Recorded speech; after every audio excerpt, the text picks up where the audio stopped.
जनाब इकरामुल बारी टीपू नौगाঁ 4। बिस्मिल्लाहिर रहमानिर रहीम। माननीय स्पीकर, আমাকে 2 মিনিট বক্তব্য রাখার সুযোগ দেওয়ার জন্য আপনাকে আন্তরিক ধন্যবাদ জানাচ্ছি।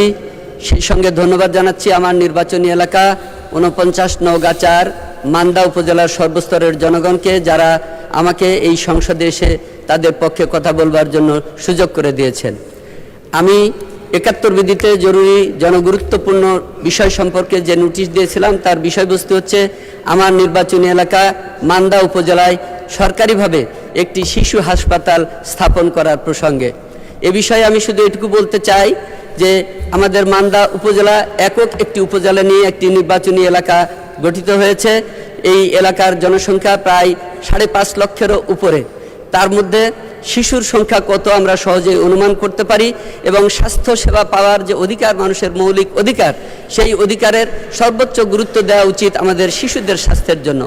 পেশাগত হিসাবে আমি একজন চিকিৎসক, সে কারণেই আমি প্রতিদিন এটা অনুভব করি আমার উপজেলার শিশু সন্তানেরা কি ধরনের অসুখ বিসুখ নিয়ে প্রতিনিয়তই হাসপাতালে এসে তারা চিকিৎসা সেবা থেকে বঞ্চিত হচ্ছে। কেননা উপজেলা স্বাস্থ্য কমপ্লেক্সে পেডিয়াট্রিক কনসালটেন্টের যে পোস্ট, সেই পোস্টে সাধারণত কোনো ডাক্তার থাকেন না, ওনারা শহরে থাকেন।